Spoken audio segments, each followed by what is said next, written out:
now the last keynote of the day. It's time to introduce my friend Lionel Obadia, professor at the University of Lyon, former director of the National Agence for Research, the Social Sciences Department. He wrote many books translated in many languages about religion, his main topic. But now he's working on the magic of technology. So his presentation is called Approche anthropologique des imaginaires de l'IA, anthropological touchstone. Thank you, Lionel, for joining us. Thanks a lot. Can you hear me? Yes, fine. Okay, great. Thanks a lot. I would like to apologize a lot for not being there for the first day because, Alexandre and some other around the table know where I was, and I was quite busy. But anyway, no apologies, because finally I jumped into the conference and I heard very interesting thing, and I see many conversions in between, for instance, the human, non-human agencies and the Earth and the global stuff, and there are so many points to raise together and also open up a discussion. But right now, thanks again, Alexandre, and thanks everybody for waiting until Friday quite late for this discussion. I will let's give a large portrait, a panoramic portrait of what can be called an anthropology of AA or digital anthropology. But I start with broad ideas, and I will come back later on the elements. So we all know that digitalization of contemporary societies is a global phenomenon, and no one escapes this movement for the better of the or the worse. And this is much the case for AA, because this is a quite discussed topic, we all know, and this is why we are here today. And it's very interesting for anthropology, especially because it crystallizes a series of discussion that has already been set up, already been opened up in traditional so-called primitive society. And this will be one point I would get back several times. And these anthropological touchstone address here are the elements I'm trying to pose and open to the discussion, that is a running program that is conducted around the world by different anthropologists elsewhere in different countries, but we are scattered now. This is not a unified program. This is not a paradigm at the time. This is something emerging. And we need to construct something very solid on the epistemological and methodological level. And I'm trying to bring the bricks in order to build something look like a house after an epistemological house to a certain extent. Okay, to be honest, then I used to be a classical anthropologist. I used to have this experience of immersion in non-Western or different societies, looking for remote societies and culture, experience of everyday cultural life of the people in some countries in Europe, but especially in Asian countries. I used to work in Nepal and in South India in the last years. But now we live in a global world, we all know, and planetary or global or mondial or whatever the term that we can label. But these concepts have been framed after quite different discussion regarding the context and the underlying disciplinary discussion or framework. But now the problem for anthropology, it is not a problem actually, because we're open to a new experience and you're open to take risk, is that the primitive, if ever existed, is not where we think it was. And there are new tribes, techno-pagans, techno-user, connected networks of people. And well, regarding the use, regarding the appropriation of this new technology and the rise of AI, robotics, domotics, and all these digital technologies, this is so widespread that, well, this is something that has been constructed like a universal mode of communication, regardless at the first step of cultural local differences. Not to mention, of course, the contribution of anthropology. It's a bit discreet at the time, but it might be more significant in the coming years to the history and to the understanding, social understanding of the rise and the roots, cultural roots of technology, cybernetics, computation, and of course, robotics and artificial intelligence. Then anthropology is also, let's say, interested in fiction, and this is why I guess that we find the most connection, the most space for discussion, because in the anthropological lexicon, this is much more about imagination. And imagination is a quite fertile territory for the invention, reinvention, hybridization, transformation of what we call cultural frameworks. And AI partakes on a quite significant reframing of these cultural frameworks, and in the reverse sense, reverse manner, this cultural framework also contribute to the shaping of this new technology. And this is the main point of anthropology, that we have to think material things and cultural things all together as a reciprocal interaction, and there are much more logics of continuity in between the two, in between especially technology and culture, maybe that have been underscored in other disciplinary frames. I will also get back to the point later. Then anthropology now considers seriously AI for all these reasons, but also because it is now a significant part of social cultural ideas and behavior, and this is current with the change in society. But first, the first time that anthropology heard about AA, it was AA for anthropology, means that we use anthropological tools in order to understand the very complex organization of very complex architecture of some of the underlying relationship in between people. For instance, for kinship, we used to use large-scale data regarding different societies around the world. And the AA was really a helpful tool in order to set up and reorganize this data and to frame models for theory. But AA was a tool, and we are now shifting towards something more interesting, from the AA as a tool to AA as a subject matter, AA as an anthropological object for inquiry. AA range, of course, among the wider category of digital technologies, and more larger and broader category of technologies at large, because again and again, for anthropology, this is much important to pinpoint and to underscore the logics of continuity, not to leave aside the ruptures and descriptions process and all these new, but we are not completely blinded by the new, of course, because we used to look at the past, where sociologists, for instance, look at the future. And this is why we are browser with all these disciplines, but we have a very specific outlook, very specific look at the cultural and social events or phenomena. And so anthropology, as I hear it, I define it, is the science of cultural diversity, but used to apply to traditional and non-Western societies. But these non-Western societies tend to be Westernized and tend to also infuse their influence in Western societies. And similarly, the technologies that are spreading around the world, be the label colonial or not colonial, that's another issue, that's a political issue, but also are hybridized locally, and in the reverse, are returning to the West, hybridized by a local culture. But for an anthropology of AA, this is not only bypassing the frontier, the geographical frontiers in between culture, because to a certain extent, they have already been bypassed or overlapped.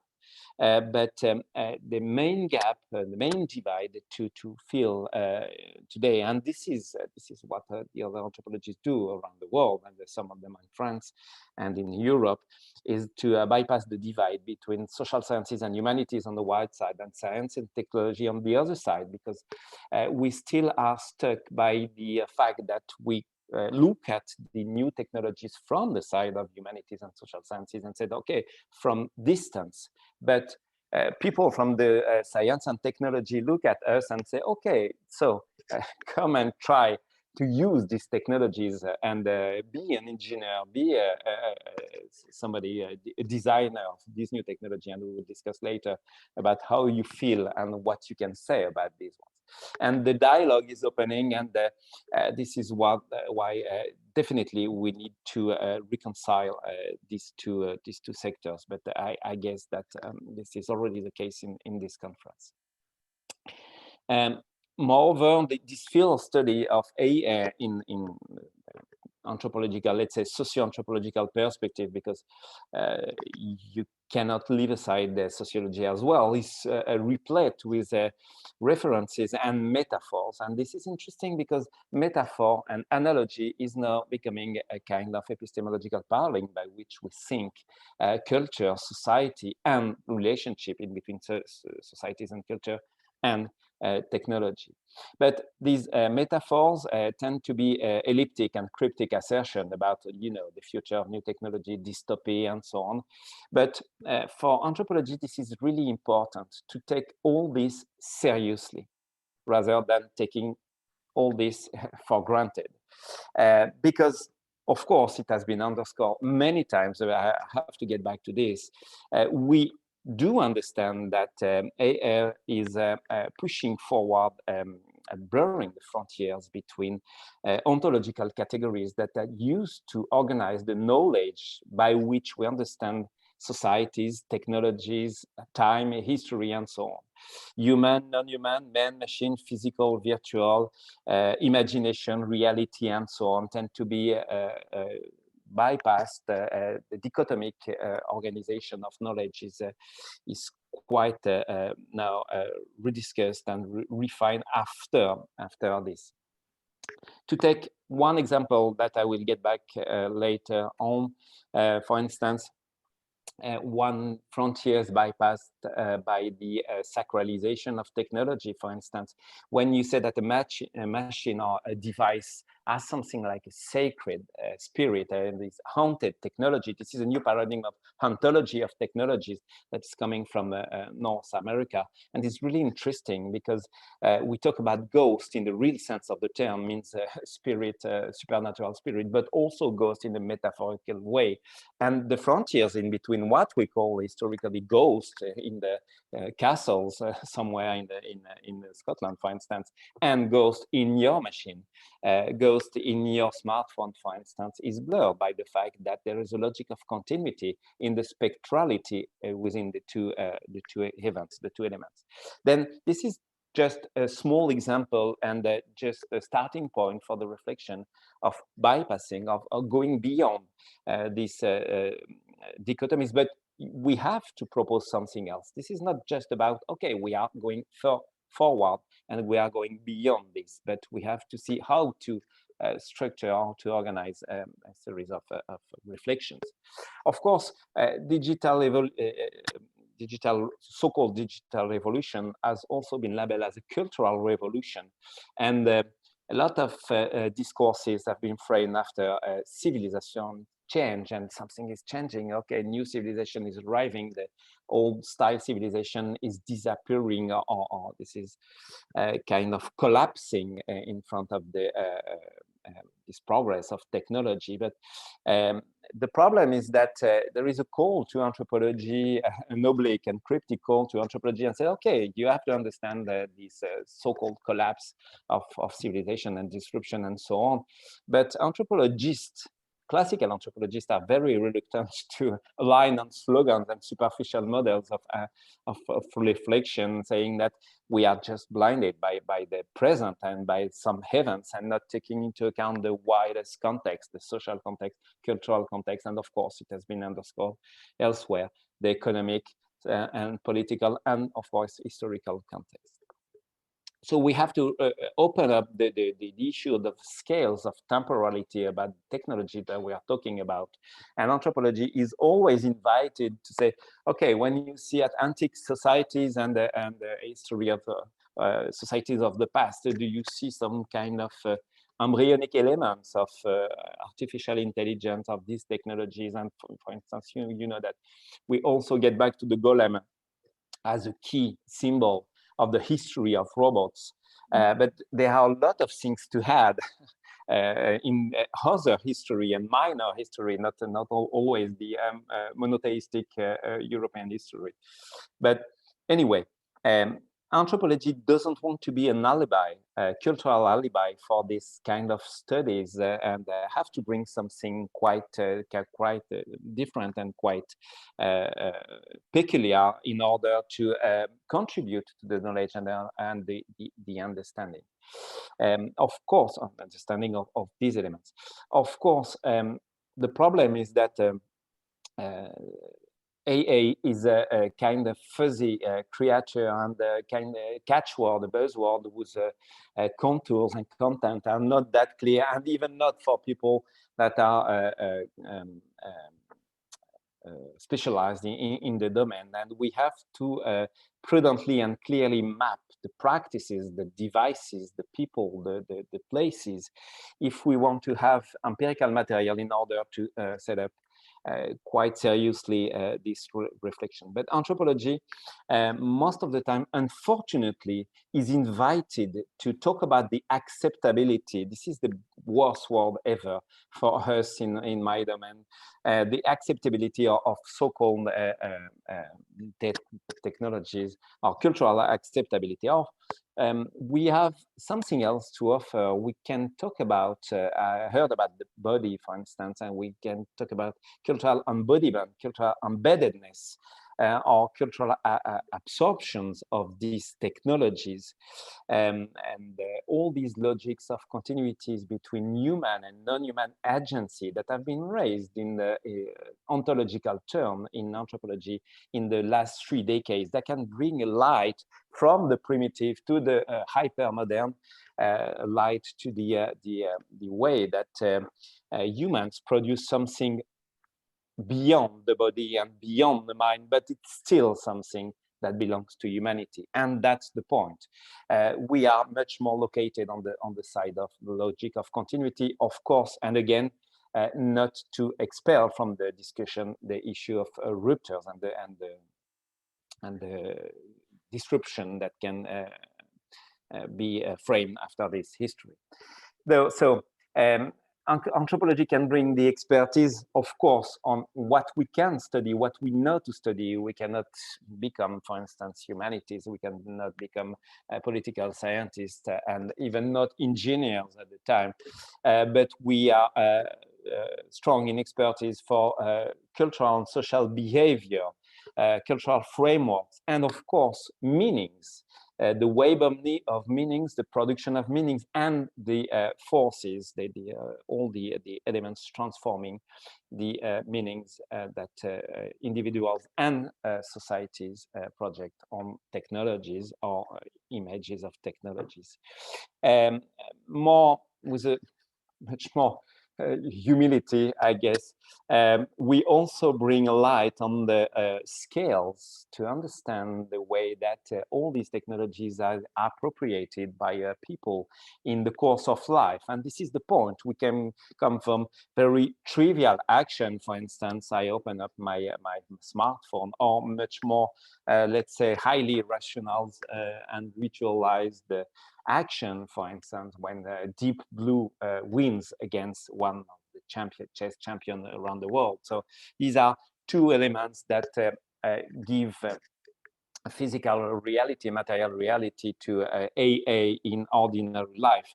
And we try to make the link to reconstruct the thread in between the small scale and the large scale, as far as we can do this, as far as we arrive to this conclusion. Then the important point when discussing about fiction in this conference is what, of course, the issue of creation and creativity is at the forefront of the agenda of anthropology, because culture is creativity, but there are two schools of thinking in anthropology. Those are on the side of structural anthropology. That means that there's a limited set of operation of the mind in order to give meanings to the world and the way it will change. And then creativity is not something infinite. It's not something. This is a finite set of operation, and the mind, before transhumanist, of course, changing, but the mind cannot invent so many things. So the human spirit is reinventing again and again the same schemes and the same structure from the beginning. And that's why we get back to ancient history. And the second school of thinking is much more dynamic and much more, let's say, open-minded to the chance of human mind and human creativity to set up new things, to innovate and create unexpected forms of life, unexpected forms of, cultural life. And by means and with the help of technology. So this is a kind of dynamic and circumscribed circle in between culture and technology. To some of the anthropologists, this is just a circle and turning on the head, and it will be the same until the end of the humanity. And for others, then we are quite the reverse, on the course of something new, and there will be new horizons. And to be clear with you, the new anthropologists of digital technology and so on are clearly located on the second side, and they are much more open-minded and much more, let's say, optimistic about the possibility to create very new forms of culture. And Alexandre, I'm trying to be very, very fast because I have so many things to say yet. To get straightforwardly to the point and risking the slogan, I said that at the time, the way that we frame the relationship in between AA and culture is threefold. The first the first model is AA in culture, means the way that AA technologies, be they small ones or be they big ones, are appropriated in culture, are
AA devices are talking about magic a lot. For instance, Amazon, Google, Microsoft, and so on. When you see that engineers are responsible for research and development, you can see online and you can have extract of discussion, and they say, okay, AI is magic, AI is not magic. And that's the point. The crucial and main and salient feature of magic then is that people are discussing all in all, and they're saying, okay, is AA magic or not magic? And for an anthropologist like me, the important is, what do they mean by magic? Of course, but the corpus is existing. It's a bit scarce, it's a bit scattered, but it exists. Marida?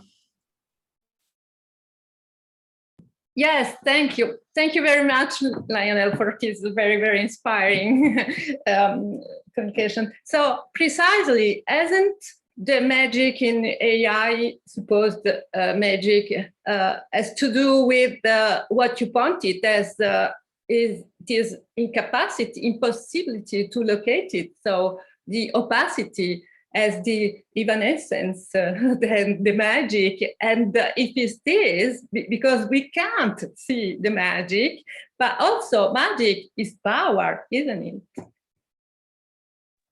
Very good sum up of the key point.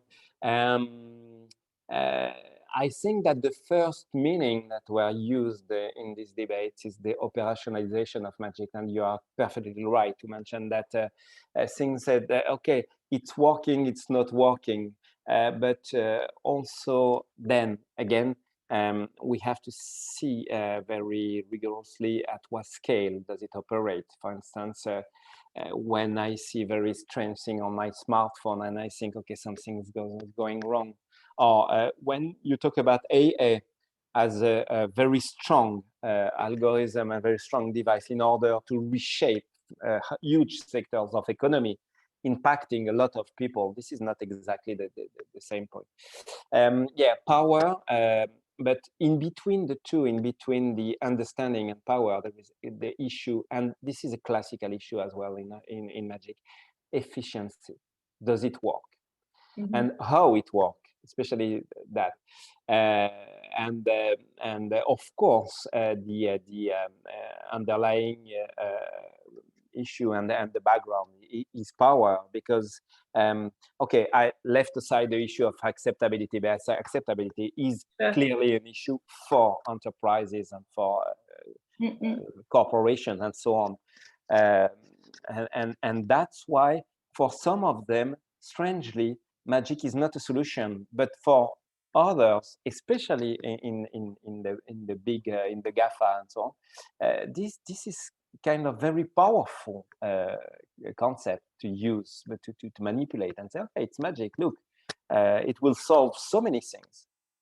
Yeah, because as you said, we have we previously used to have ethnocentric vision of the magic, whilst the impression we can have is that these powerful corporations are also setting the idea of what is the magic for everybody in the world, because Netflix is talking about culture and what is our culture in audiovisual, and Facebook is setting the stake of what is visual art, at least in many states of the world. So do they need to have, you know, a global magic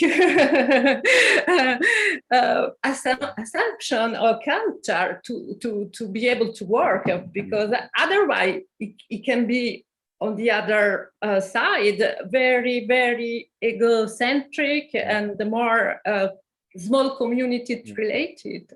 Yeah, you're perfectly right. I didn't mention, but it was a kind of something that everybody can understand clearly, that we are witnessing a revival of magic, even in aesthetic, you know, on TV, everywhere. You can have magical apps in order to have divination, oracles, and so on. And this is quite easy to find this white, easy, and simple, and non-harming magic. But The problem is that all these corporations do exactly what has been done previously in history. They try to play with something that can also have a reverse effect on them, because the difference in between magic and religion is, it's a bit of a stereotype, but just to sum up and summarize the point, is that religion can play a role in social attestation of power, for instance, social order and so on. But magic is subversion. Yeah. And that's the risk, because if they play with magic, somebody talk about the hyper-modern alchemist, and I think that the metaphor is really interesting, because they play with something that they don't know exactly where it will be, because we were talking about creativity. Or magic is creative by itself, and is clearly reluctant to institutionalization. So and it's power, but also lose of control. Yeah, and counter power also. I see. Thank you very much. Thank you so much. Alexandre, I think that Olga has a raised hand. Hi. Hi, thank you very much for your talk. And I'm not sure that you will have time to answer my questions, but still I would like to say that, yes, magic as old as human society. And what actually magic is, it's just to do everything without any effort. But in all traditional societies, there is a distinction between good magician and evil magician.